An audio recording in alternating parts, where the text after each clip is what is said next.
Before a cell divides, its DNA must first be copied. How might the double helix structure of DNA make that possible? Remember, when Watson, Crick, and Franklin discovered the structure of DNA, they immediately recognized one genuinely surprising aspect of the structure. Base pairing in the double helix explains how DNA can be copied or replicated, because each base on one strand pairs with one and only one base on the opposite strand. Each strand of the double helix, therefore, has all of the information needed to reconstruct the other half by the mechanism of base pairing. Because each strand can be used to make the other strand, the strands are said to be complementary. So, let's dive in. What are the answers to our big questions about DNA replication? So, who undergoes DNA replication? And the answer to that is all living cells. What is DNA replication? DNA replication is the process of copying all of a cell's DNA. When do cells undergo replication? They undergo replication during interphase, which you should remember is the stage before a cell divides during mitosis. And where does DNA replication occur? Well, it occurs in the nucleus of the cell. Remember that that's where mitosis occurs as well. And why do we undergo DNA replication? And a simple reason is that we undergo DNA replication to pass on all of the information that is needed to run a cell. So let's go through the entire process of DNA replication. Remember, we are currently in the nucleus of the cell, and we're about to start our DNA replication. Another little reminder is that before a cell divides, it duplicates its DNA in a copying process called replication. And remember that that part is during the S phase of our cell cycle. So, how does DNA actually replicate?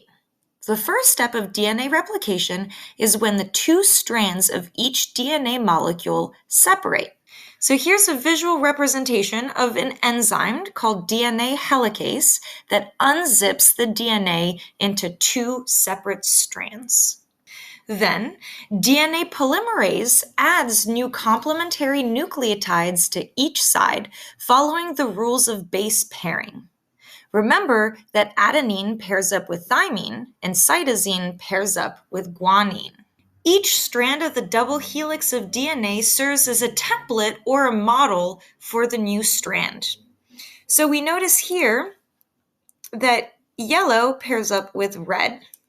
And so in our next strand, we have red that has to pair up with yellow. And same thing with blue and purple over here. These are the concept of base pairing. The third step is when the enzyme DNA polymerase then goes back and proofreads the work and fixes any errors that are found. Here's an image of our enzyme DNA polymerase, this little guy right here. And he's going back and fixing a mistake that occurred right here. And finally, the last step is that the two new strands separate. Here's a cute little visual summary of the steps of DNA replication. So we have our helicase that's breaking it apart. We have our polymerase that is creating the complementary bases.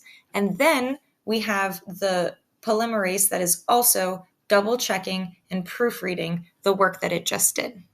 This is a more realistic figure which shows the details of DNA replication. So as a general summary, during the S phase, the two strands of the double helix separate. So that right here is where our separation occurs. This allows two replication forks to form. So these are our two forks. As each new strand is synthesized, new bases are added following the rules of base pairing.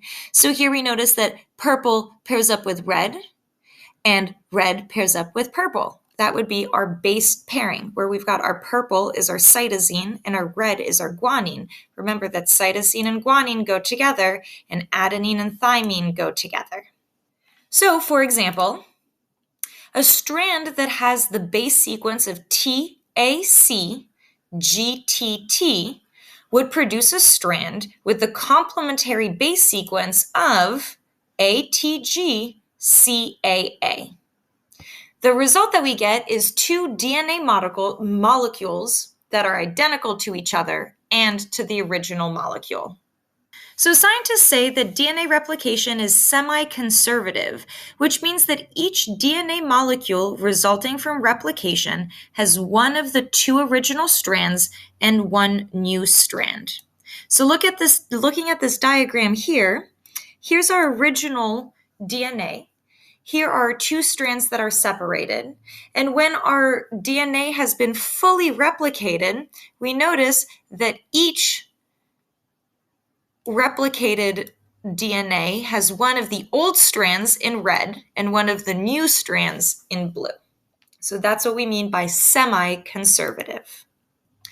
Here's another visual of the concept of semi-conservative replication.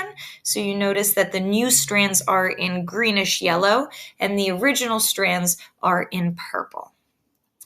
Finally, remember that enzymes are proteins with a specific function.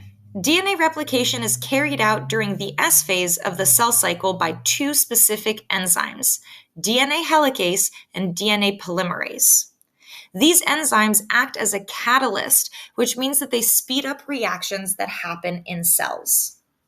The enzymes that we discussed in the last slide serve very specific functions during DNA replication. DNA helicase unzips a molecule of DNA by breaking the hydrogen bonds between the base pairs and unwinding the two strands of the molecule. Each strand then serves as a template for the attachment of the complementary bases. This is where DNA polymerase comes in. It is called DNA polymerase because it acts to join nucleotides into the DNA polymer.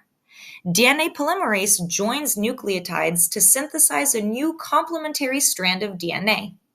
Besides producing the sugar phosphate backbone that joins nucleotides, DNA polymerase also proofreads each new DNA strand so that each molecule is a near perfect copy of the original. Well, that's it for DNA replication. Make sure to complete the practice section of your notes and we will go over the answers next class. Good luck!